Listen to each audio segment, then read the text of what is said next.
Puss in Boots by Charles Perrault. Narrated by Donald Kinney. Once upon a time there was a miller who left no more riches to the 3 sons he had than his mill, his ass, and his cat. The division was soon made. Neither the lawyer nor the attorney was sent for. They would soon have eaten up all the poor property. The eldest had the mill, the second the ass, and the youngest nothing but the cat. The youngest, as we can understand, was quite unhappy at having so poor a share. "My brothers," said he, "may get their living handsomely enough by joining their stocks together, but for my part, when I have eaten up my cat and made me a muff of his skin, I must die of hunger."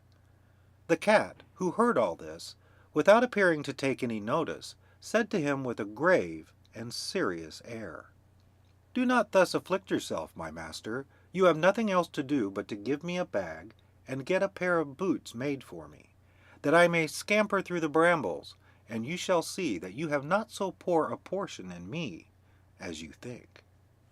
Though the cat's master did not think much of what he said, he had seen him play such cunning tricks to catch rats and mice, hanging himself by the heels or hiding himself in the meal to make believe he was dead, that he did not altogether despair of his helping him in his misery. When the cat had what he asked for, he booted himself very gallantly, and putting his bag about his neck, he held the strings of it in his 2 forepaws, and went into a warren where there was a great number of rabbits. He put bran and sow-thistle into his bag, and, stretching out at length as if he were dead, he waited for some young rabbits, not yet acquainted with the deceits of the world, to come and rummage his bag for what he had put into it. Scarcely was he settled but he had what he wanted. A rash and foolish young rabbit jumped into his bag, and Monsieur Puss, immediately drawing close the strings, took him and killed him at once. Proud of his prey, he went with it to the palace, and asked to speak with the king. He was shown upstairs into his majesty's apartment, and, making a low bow to the king, he said, "I have brought you, sire, a rabbit, which my noble lord the master of Carabas, for that was the title which Puss was pleased to give his master, has commanded me to present to your majesty from him." "Tell thy master," said the king, "that I thank him, and that I am pleased with his gift." Another time he went and hid himself among some standing corn, still holding his bag open, and when a brace of partridges ran into it, he drew the strings and so caught them both. He then went and made a present of these to the king, as he had done before of the rabbit which he took in the warren. The king, in like manner, received the partridges with great pleasure, and ordered his servants to reward him. The cat continued for 2 or 3 months thus, to carry his majesty from time to time some of his master's game. One day, when he knew that the king was to take the air along the riverside, with his daughter, the most beautiful princess in the world, he said to his master, "If you will follow my advice, your fortune is made. You have nothing else to do but go and bathe in the river, just at the spot I shall show you, and leave the rest to me." The Marquis of Carabas did what the cat advised him to, without knowing what could be the use of doing it. While he was bathing, the king passed by, and the cat cried out with all his might, "Help! Help! My lord the Marquis of Carabas is drowning!" At this noise the king put his head out of the coach window, and seeing the cat, who had so often brought him game, he commanded his guards to run immediately to the assistance of his lordship the Marquis of Carabas. While they were drawing the poor Marquis out of the river, the cat came up to the coach and told the king that, while his master was bathing, there came by some rogues, who ran off with his clothes, though he had cried out, "Thieves! Thieves!" several times as loud as he could. The cunning cat had hidden the clothes under a great stone. The king immediately commanded the officers of his wardrobe to run and fetch one of his best suits for the lord Marquis of Carabas.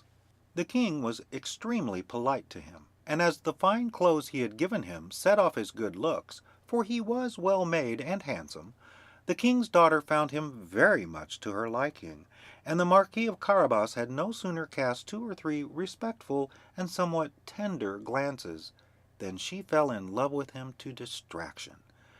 The king would have him come into the coach and take part in the airing. The cat, overjoyed to see his plan begin to succeed, marched on before, and, meeting with some countrymen who were mowing a meadow, he said to them, "Good people, you who are mowing, if you do not tell the king that the meadow you mow belongs to my lord Marquis of Carabas, you shall be chopped as small as herbs for the pot." The king did not fail to ask the mowers to whom the meadow they were mowing belonged. "To my lord Marquis of Carabas," answered they all together, for the cat's threat had made them afraid.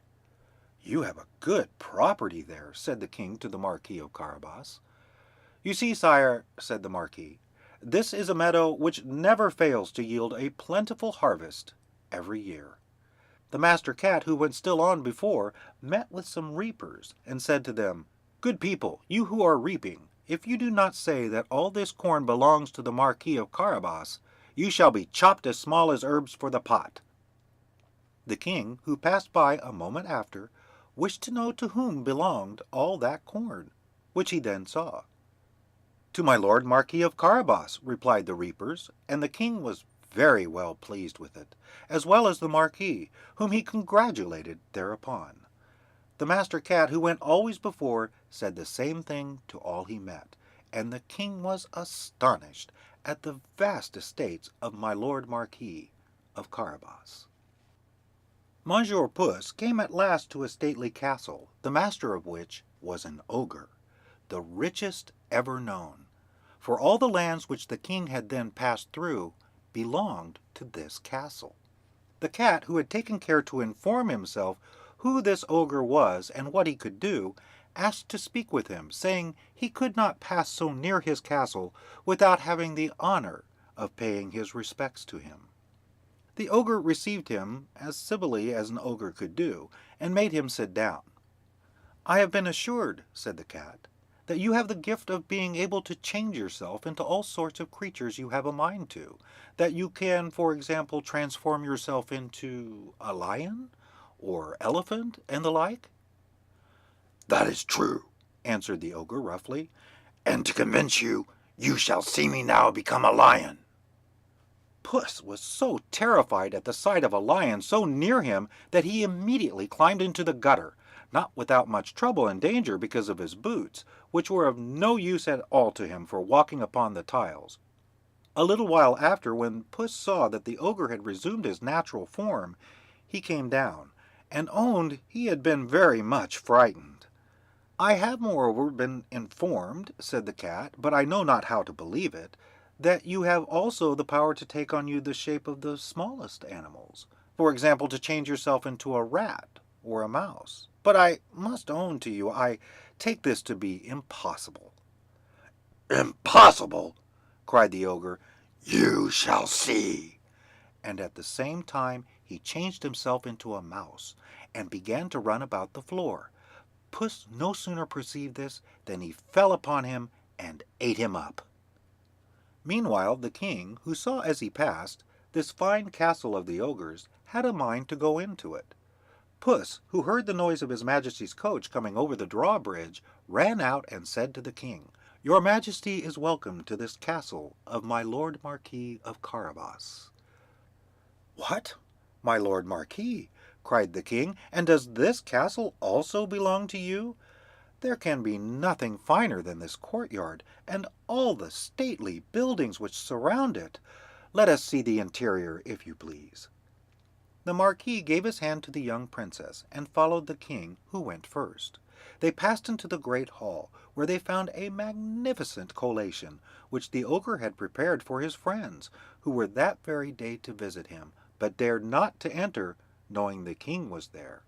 His majesty, charmed with the good qualities of my lord of Carabas, as was also his daughter, who had fallen violently in love with him, and seeing the vast estate he possessed, said to him, "It will be owing to yourself only, my lord Marquis, if you are not my son-in-law."